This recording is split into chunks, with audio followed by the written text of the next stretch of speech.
අයිබෝන් සුබ සන්ධ්‍යාවක් අපි සුපුරුදු පරිදි අද දවසේ ඔබත් එක්ක එකතු වෙනවා. අද දවසේ ගත වෙච්ච පැය කිහිපය තුල ලංකාවේ සිදුවෙච්ච කරුණු කාරණා සම්බන්ධව වත් කරන්න. ඉතින් ඔබ දන්නවා ඊයේ දවසේ අපි හම්බුන්නේ නැහැ. ඇත්තටම ඊයේ දවසේ හම්බෙන්න නොහැකි වුණේ ඉතින් මම රූපවාහිනී වැඩසටහන සහභාගී වෙච්ච ඉඳලා ඉතින් මේ කොහොම වුණත් මේ වැඩසටහන අවස්ථාවේ පවා බොහෝ දිනෙක මැසේජ් දාලා මගෙන් ඇහුවා අද දවසේ නැද්ද කියන කාරණේ මට ඒකට ප්‍රතිචාර දක්වන්න හම්බුන්නේ නැහැ. ඉතින් ඊ රාත්‍රී ගොඩක් රැ වුණා කතා කරන්න. කොහොම නමුත් අපිට පුළුවන් හැම අවස්ථාවකම දිගින් දිගටම ඔබට වීඩියෝ පට ගේනවා. ඉතින් ඒ නිසා තමයි අද සුපුරුදු පරිදි නැවතත් ඔබත් එක්ක එකතු වුණේ. ඉතින් බොහොම ස්තුතියි ඔබට මේ ඔබගෙන් තියෙන ප්‍රතිචාර වලට. ඒක තාම අපිට ශක්තියක්. ඒ වගේම අපිව දිරිමත් කරන අවස්ථාවක්. අපි කතා පටන් ගමු. ඔබ දන්නවා අද මේනකොට රටේ බොහෝ දෙනෙක් කතා කරන එකම පුද්ගල නාමය තමයි සම්පත් මනම්පේරි. ඔබ දන්නවා සම්පත් ප්‍රීති විරාජ් මනම්පේරි. මේනට අද පාර්ලිමේන්තුව ඇතුළේ සම්පත් මනම්පේරිගේ නම මහජන ආරක්ෂක ඇමති ආනන්ද විජේපාල මහත්මයා විසින් මෙන්ෂන් කරා. ඒකට හේතුව තමයි ඔහු ප්‍රකාශයක් කරා සම්පත් මනම්පේරි කියන්නේ හිටපු අමාත්‍ය ජෝන්ස්ටන් ප්‍රනාන්දු මහත්මයාගේ සම්බන්ධීකරණ ලේකම්වරයෙක් කියලා. දැන් අපි කිව්වනේ නිකන් මේ ආවට ගියාට ඔහේ නන්නත්තාරේ ප්‍රකාශක දරන්න එපා. මේවා දේශපාලනය ගත වුණාම පස්සේ හරි ප්‍රශ්න කියලා. දැන් ඒ ප්‍රකාශ දුන්නාන් පස්සේ අපි මේ සම්බන්ධව හොයලා බැලුවා ඇයි එහෙම දෙයක් කියන්නේ හේතුව. ඇත්ත කතාව අපි ඊට කලින් දන්නව කතාව. නමුත් ඒ වගේ කතාවක් කියන්න දැන් එහෙම කතාවක් අභ්‍යන්තරයේ තිබ්බ කියන කතාව දන්නවා. නමුත් ඒවා සාක්ෂි සහිතව ඉදිරිපත් වෙන්නේ. අපි බැලුවා මේව සාක්ෂි තියෙනවද කියලා. ඔව් ඇත්තටම ඔය මිද්දනේ පහුගිය දවස් දෙක අරන් ගිය වෙලාවේ මිද්දනේ ස්ථානාධිපතිවරයා එහි ස්ථානාධිපතිවරයා දන්න හැටියට ඔහු දැනුම් දීලා තියෙනවා. එක්තරා අවස්ථාවක ඔහුගේ අතුරුපැදියක් අත්අඩංගුවට ගත් වෙලා සම්පත් මනම්පේරිගේ ඔහු ඇමතුමක් දීලා ඔහු ඇවිල්ලා කියලා තියෙන්නේ මම ජෝන්ස්ටන් ප්‍රනාන්දු ඇමතුවරයාගේ සම්බන්ධීකරණ ලේකම්වරයෙක් කියලා තමයි ඔහු දැනුම් දීලා දුන්නාය කියලා කියන්නේ. ඉතින් එහෙම ඉතින් සාමාන්‍යයෙන් අපිත් දන්නවා සමහර සම්බන්ධතාවවලදී එහෙම කතා කියනවා. ඉතින් ඒ විතරක් නෙමෙයි ඔහු ප්‍රදේශයේ ඇතැම් අයට පවා එහෙම යම් ප්‍රතිචාර දක්වීමක් සිද්ධ කරලා තිනවා කියලා මේ යම් පරීක්ෂණ හරහා ඔප්පු වෙලා තියෙනවා. ඉතින් ඒක කොච්චර දුරට ඇත්තද සම්බන්ධීකරණ ලේකම්වරයෙක් හැටියට යම් ආකාරයක සහතික කරන ලද හැඳුනුම්පතක් දෙනවා. ඒ හැඳුනුම්පත ඔහු ගාව තියෙනවද නැද්ද කියලා අපි දන්නේ නැහැ. නමුත් එහෙම දෙයක් තියෙනවා නම් බොහෝ වෙලාවට ඉදිරියේදී කවුද ජෝන්ස්ටන් ප්‍රනාන්දු ඇමතිවරයාට ප්‍රකාශයක් ලබා දෙන්න වෙයි. එහෙම තත්ත්වයක් තියෙනවා නම් එහෙම අවස්ථාවක් තියෙනවා එතුමාටත් පුළුවන්. ඇත්තට එතුමාගේ පාර්ශවයෙන් පුළුවන් එතුමාට ඇවිල්ලා කියන්න මේ සම්බන්ධ පරීක්ෂණයක් කරලා මේ සම්බන්ධව යම්කිසි විනිවිදභාවයෙන් යුක්තව මේ ප්‍රශ්න විසඳලා දෙන්න කියලා. මොකද දැන් යම් ප්‍රශ්න තියෙනවා. ඒ කියන්නේ ඔය ජෝන්ස්ටන් ප්‍රනාන්දු ඇමතිවරයා සම්බන්ධව ඒ ප්‍රකාශ වෙන තැන්වලදී ඔහුගේ ප්‍රකාශ සහ ඔහු ඉදිරිපත් වෙච්ච අවස්ථාවේ පැමිණිච්ච පුද්ගලයොත් එක්ක මේ සම්බන්ධතාවය තියෙන බව ඉඟි පළ වෙනවා. ඉතින් ඒවා කොයිතරම් දුරට සාර්ථකද නැද්ද කියන කාරණේ තහවුරු කරන්න ශ්‍රී ලංකා පොලිසිය විසින් පරීක්ෂණ වලට භාජනය කරන්න ඕනි කියන කාරණේ තමයි අපි කියන්නේ. කොහොමද මේ සම්පත් මනම්පේරිගේ මේ ජීවිතය සම්බන්ධ අපි ටිකක් අභ්‍යන්තරගතව හොයලා බැලුවාන් පස්සේ දැන් අපි මෙහෙම කියමුකෝ සම්පත් මනම්පේරි අවස්ථාවක ඔහු මේ ඔහුට දිබ්බ දැන් ඔහු ප්‍රභූ ජනාධිපති ආරක්ෂකයන් සිටි කෙනෙක්නේ. ඔහු එක අවස්ථාවක මේ ඔහුගේ පොලිස් හැඳුනුම්පත භාවිතා කරා. ඒ කියන්නේ යම් අපරාධමය කටයුතු වලට පොලිස් හැඳුනුම්පත භාවිතා කළ බවට ඔහු සමීපව සම්බන්ධතා පැවැත්වපු කාන්තාවක් පවසලා තිනවා පොලිසියට ප්‍රකාශ කළා. ඒක කොහොමද දන්නවද? මේ කාන්තාව සහ දරුවෝ ඇතුළු ඒ තව සම්පත් මනම්පේරි සහ තව පුද්ගලෙක් එක්ක යාපනයේ යන ට්‍රිප් එකක් දාගෙන මේ කට්ටිය ට්‍රිප් එකක් ගිහලා තිනවා. එක්තරා ප්‍රදේශයකදී මගට ගිහිල්ලා වෙලා ඒ කියන්නේ වැසිකිලි යන අවස්ථාවේ මත එක්තරා කියන්නේ ප්‍රසිද්ධ අපි කියන්නේ මොනවද ව්‍යාපාර ජාලයක් කියන්නේ ඔබ දන්නවනේ ඉතින් පෙළසලවල තියෙන ලොකු ඒ වගේ තැනකට යවලා අපි නම ගම කියන්න කැමති නැහැ. ඉතින් මේ ඔවුන් ඒ වැසිකිලි වලට යොමු කළා මොවුන් දෙන්න එළියෙලා තිනවා. ඒ අවස්ථාවේදී ඔවුන් යම් ආකාරයක පාර්සල් වගේක් අරගෙන ගමන කැන්සල් කළා. ඒ කියන්නේ යාපනයේ යන ගමන කැන්සල් කරලා නැවත මිද්දිනේට පැමිණලා තිනවා. දැන් කාන්තාව දැනගෙන තිනවා මේ මොනවා හරි යම්කිසි පාර්සල් වගේ දාගත්තා කියලා. ඒ එන අවස්ථාවේදී එක තැනකදී පොලිසිය නවත්තලා පරීක්ෂා කරනකොට මොහු කියලා තිනවා මම පොලිසියෙන් කියලා තිනවා. ඉතින් ඒ වෙලාවේ පර්ස් එක ඇදලා පෙන්නුවාය කියලා ඒකාන්ත ප්‍රකාශයක් දෙලා. නමුත් මේ ප්‍රකාශ සම්බන්ධව මනම් පිරිමිගේ අහුවන් පස්සේ මනම් පිරිමිගේ ඇතුළේ මම මේ වෙලාවේ පෙන්වන්න ගියා ID කාඩ්. හැබැයි ඒක ඉතින් සකකාරයා චූදිතයා මොන වෙලාවට ඒවා කියනවද කියනද මන්ද අපි දන්නේ නැහැ. නමුත් අර කාන්තාව කියලා තිනවා මේ සම්පත් මනම් පිරි ඒ වෙලාවේ පොලිසියෙන් කිව්වා කියලා. ඒ වගේම මේ වෙලාව ගෙනල්ලා තියෙන කිලෝ මං හිතන්නේ 4කට කොහෙද කිලෝ ප්‍රමාණයක් කේරළ ගංජා ඒ යාපනයේ ප්‍රදේශයට යන ගමන් අතුරුදෙන් නැවත අරන් යනවා. ඒ කියන්නේ ඇය මේ වෙනකොට පිළි අරගෙන තිනවා. ඇය ඩමියක් හැටියට භාවිතා කරමින් අර දැන් පවුලක් හැටියට යනකොට චෙක් කරන්නේ නැහනේ. ඒ හරහා මත්ද්‍රව්‍ය ඇද්දාය කියන කාරණේ ඇය ප්‍රසිද්ධිය කියලා තියෙනවා. ඔය ආයුධ වගේ හම්බුණානේ ඉන්නේ ගෙදර කාන්තාව. ඒ වගේම සම්පත් මනම්පේරි සම්බන්ධව තව තියෙනවා පරීක්ෂණ වලදී මේ ආපු ගමේ බාරංචිත් එක්ක මේ එක්තරා අවස්ථාවක මේ අයිස් වගේක් මිලදී ගැනීම සම්බන්ධව එක්සැක්කරුවේ පොල්ල තියලා සල්ලි පොල්ල තියලා ගහේ ගැට ගහලා යම් ආකාරයක ග්‍රෙනේඩ් දෙකක් අතට දුන්නාය කියලා පොඩි කතාවක් බහක් තියෙනවා. ඒ වගේම ඇත්තට මේවා කට කතා හෝ යම් ප්‍රකාශ තමයි. නමුත් මේ සම්බන්ධව පරීක්ෂණ කරන්න ඕනේ කියන කාරණේ තමයි අපි කියන්නේ. කොහොමුණත් දැන් ඒ කියන්නේ දැන් මේ වෙනකොට සම්පත් මනම්පේරිව සංඝවා සිටින් සම්බන්ධ පුද්ගලික අත්අඩංගුවට ලංකා විදුලි බල මණ්ඩලේ. එතකොට ඔහු සමග තමයි ඔය මත්ද්‍රව්‍ය ගෙනාවාය කියලා ඒ කියන්නේ අපි කියන්නේ මොනවාද මේ කේරළ ගංජා ගෙනාව සම්බන්ධව. මොකද කේරළ ගංජා ගෙනීම සම්බන්ධව ඔහු පානදුරේ මේ බැකෝ සමන් එක ඉතා සමීප සම්බන්ධතාවක් පවත්වලා තිනවා. එතකොට එක පැත්තකින් අයිස් විකුල්ලා තිනවා කවුද විකුල්ලා තිනවා කියලා කියනවා මේ මොනවාද පානදුරේ නිලංග හරහා මේ කණ්ඩායම කෙහෙල් භද්‍ර පද්මය ඇතුළු කණ්ඩායම සම්පත් මනම්පේරි එක්ක ගනුදෙනු කරා කියලා කොහොම හරි මේ වෙනකොට WhatsApp group හරහා වුන් සිදු කරපු ගනුදෙනු සම්බන්ධව මේක හෙළිවෙමින් යන්නේ. ඉතින් ඒ නිසා සම්පත් මනම්පේරි සම්බන්ධව පරීක්ෂණ කටයුතු මේ ඊටාම පුළුල් ආකාරයෙන් සිද්ධ කළ යුතුයි තැනක හිටියා. දැන් සම්පත් මනම්පේරි අත්අඩංගුවට ගත්තනේ.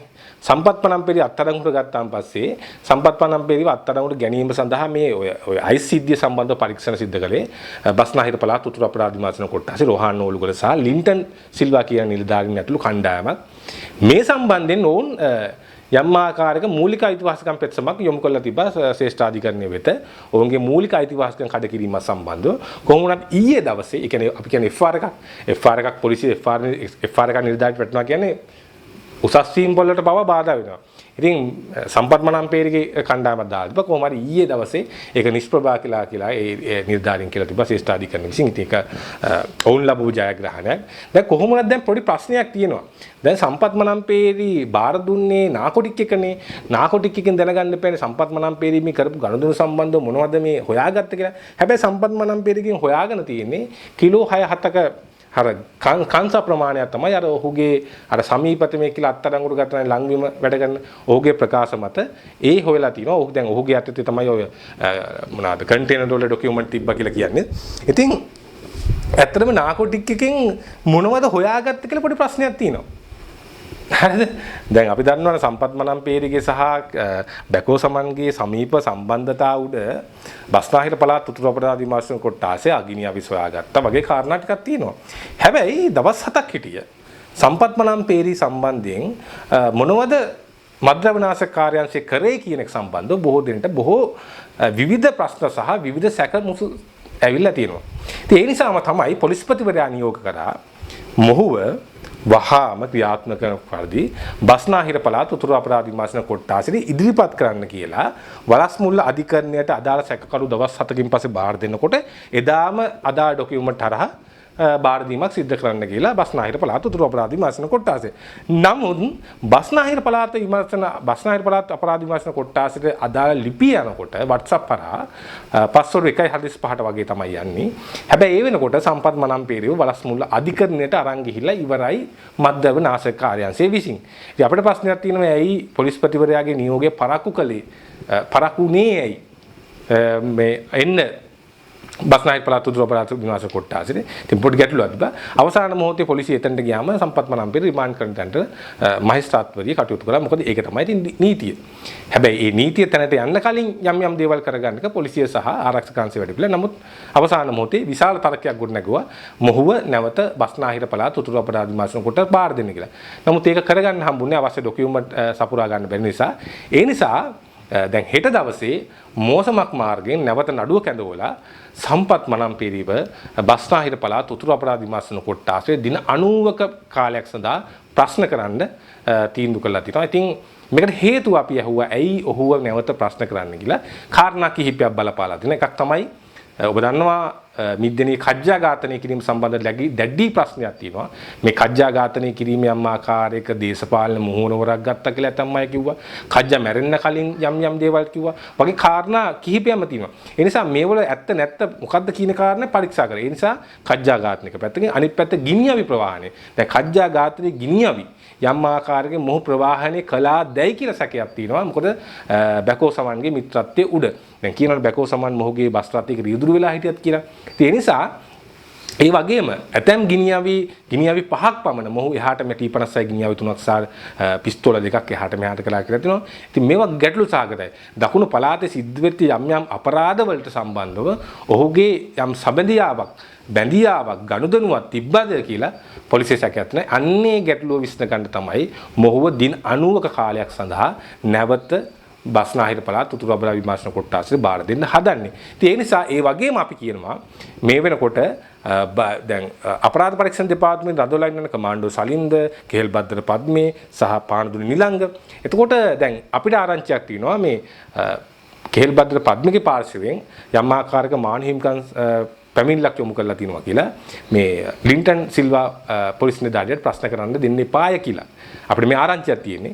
ඉතින් ඒක ඇත්තද නැත්ද කියලා තමයි. ඉතින් ඒක ප්‍රශ්නයක් තියෙනවා. මොකද එහෙම ලින්ටන් සිල්වා වගේ පුද්ගලයෙක් ප්‍රශ්න කිරීම ඇතුලේ බොහෝ තොරතුරු එන නිසා ඔහුට ඒ අවස්ථාවල නොලැබෙන නිසාද නැත්නම් ඔහුට බය නිසාද මේ ඔහු මරාදායි කියලා කෙහෙල්බද්දර පද්මේ මරාදායි කියලා ප්‍රශ්නයක් තියෙනවද? අපි දන්නේ නැහැ. නමුත් එහෙම මානව හිමිකම් කියන කාලේ එන්නේ ඔහුට අදත්තේටමක් කරොත් විතරයි. හැබැයි පොලිස් නිලධාරියට ප්‍රශ්න කිරීමේ අයිතිය තියෙනවා කියන කතාව මම හිතන ශ්‍රී ලංකා පොලිසිය දැනගත යුතුයි. මොකද මේ වෙලාවේ විශාල මර්ධනකාරී වැඩපිළිවෙලක් යනවා පාතාල ලෝකයේ. අන්නේ කාරණේදී ඉතින් ශ්‍රී ලංකා පොලිසියට උපරිම සහාය ලබා දිය යුතුයි කියන කාරණේ තියෙනවා. ඉතින් අපි දන්නේ තව ඉදිරියටත් මොන දේවල් වෙයිද කියලා. නමුත් මේ මොහොතේ තියෙන අවස්ථාවෙන් ප්‍රයෝජන ගන්න වෙන්න ඕනේ. ඉතින් මේ වගේ FR දැමීම තුල ප්‍රශ්නයක් තියෙනවා. ඒ වගේම අපිට තව තොරතුරු කීපයක් කරනවා. ඒ තමයි ඔබ දන්නවා අපි කිව්වනේ මීට කලින් ගම්පහ කොට්ටාස අපරාධයේ අත්අඩංගුවට ගත්තා උප පොලිස් පරීක්ෂකවරයෙක් කියලා. මෙන්න මේ උප පොලිස් පරීක්ෂකවරයා ඊටාම තියුණු සහ ඊටාම වැදගත් තොරතුරු ප්‍රමාණයක් ඉදිරිපත් කරලා තිනවා මේ ගම්පහ ප්‍රදේශයේ ඇතුළු යම් ප්‍රදේශවල ඉන්න පොලිස් නිලධාරීන් කිහිප දෙනෙක් සහ යම් පිරිසක් සම්බන්ධව. ඉතින් දැන් මේ සම්බන්ධව පොලිස් ප්‍රතිවරයා ඇතුළු කණ්ඩායම විමර්ශනය කරමින් යනවා මේ අත්අඩංගුවට ගැනීම ඇතුළු කරුණු කාරණා වෙන. ඉතින් ඉදිරියේදී මේ හිතා ගන්න බැරි පුද්ගලයන් අත්අඩංගුවටපත් වෙයි. ඒ නිසා තමයි සමහරක් විට මේ කෙහෙල්බද්දර පද්මේ ඇතුළු කණ්ඩායම් මේ වලට සාක්ෂි ලබා දීම සම්බන්ධව යම් ආකාරයකට යම් පුද්ගලයන්ව මගහරින්න උත්සාහ කරන්නේ. ඔය ලින්ටන් සිල්වා වගේ පුද්ගලයෝ ඔවුන් ඇත්තටම රාජකාරී කරපු නිලධාරීන්. ඒ නිසා දැන් අපිට තියෙන ප්‍රශ්නේ තමයි මේ රටේ බස්නාහිර පළාත් උතුරු අපරාධ විමර්ශන කොට්ටාසයේ පමණද වැඩ කරන්න කියලා අපිට ප්‍රශ්නයක් තියෙනවා. අපරාධ පරීක්ෂණ දෙපාර්තමේන්තුවේ සානිය බේසේකල්ලා වගේ කණ්ඩායම් ඉන්නකොට ඇයි මේවා කරන්නේ නැත්තේ කියලා බොහෝ අය ප්‍රශ්න කරනවා. මොනවා හරි සම්බන්ධතා තියෙනවා නම් ඒවා හෙලි කරන්න ඕනේ. ඒවා අවබෝධ කියන්නේ මේ දේශපාලන හරි මොනවා හරි දේවල් තියෙනවා. දැන් ඒ සම්බන්ධව කිසිම තොරතුරක් නැහැ. අත්අඩංගුවට ගැනීම සිද්ධ වෙන සම්බන්ධව දැන්ට තියෙන්නේ ඔය අර කමාන්ඩෝ එකේ පුද්ගලයෙක් අත්අඩංගුවට ගත්තා සහ පොලිස් නිලධාරියෙක් අත්අඩංගුවට ගැනීම. ඉතින් ඉදිරියේදී අපි දන්නේ ඔවුන්ගේ පරීක්ෂණ ජාලය වෙනස් ආකාරයක සිද්ධ කරන්නේ. ඔවුන් ප්‍රසිද්ධියටපත් කරන්නේ. ඉතින් අපි ඉදිරියේදී බලමු මොකක්ද වෙන්නේ කියන කාරණා සම්බන්ධව. ඒ වගේම ඉදිරියේදී බොහෝ නම්ගම් ඉදිරිපත් වෙයි. ඉතින් එතකොට අපි හිතන්නේ ඊට වඩා ලොකු ප්‍රශ්න නෙවෙයි. අපි දැක්කා මේ කාරණේ කියන්න ඕනේ. අපි දැක්කා උදේගම්මන්පිල මහත්තයා කියලා තිබ්බා මත්ද්‍රව්‍ය අඩුවීමක් නම් පේන්නේ නැහැ. මෙහෙමයි. එහෙනම් මේ කුඩු බොන කට්ටිය තැන් වල වැටලන්නේ. ඒ වගේ කුජීත පට්ට පඳුරු කතා කියන මිනිස්සු සම්බන්ධව මගේ නම් ඇත්තටම ප්‍රකාශයක් දෙන්න කැමැත්තක් නැහැ. ඒකට හේතුව තමයි මිනිහෙක්ට මොලයක් දීලා තියෙන්නේ බෙල්ලේ පාළුවටවත් ඔළුවක් දීලා තියෙන්නේ මේ බෙල්ලේ පාළුවටවත් නෙමෙයි හිතන්න මනසක් දීලා තියෙන හිතන්න. එතකොට ඔහුට අඩුම ගානේ තරකයක් තියෙන්න ඕනේ මේ විශාල මද්ද්‍රව්‍ය ජාවාරමක් මැඩලන්න උත්සාහ කරනකොට මේ දේවල් විහිළුවට අරගන්නේ. ඒ තරම් කුපාඩි කුජීත දශමයක් හරි මොලයක් තියෙන එකෙක්ට හිතෙන්න ඕනේ. එහෙම තියෙනවා නම් හිතෙන්න ඕනේ ඕනම කෙනෙක්ට මේ වෙලාවේ මේ වගේ දේවල් විහිළුවට ගන්න නරකයි.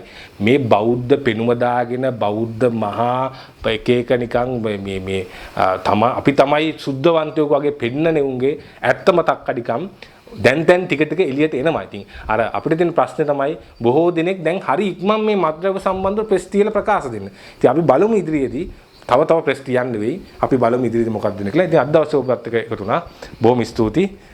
ඔබේ සහාය අපිට හැමදාම ලැබෙයි කියලා බලන අය සබ්ස්ක්‍රයිබ් කරන්න. ඉතින් එහෙනම් ඔබ සිරුර සුබ රාත්‍රිය. ආයුබෝවන්.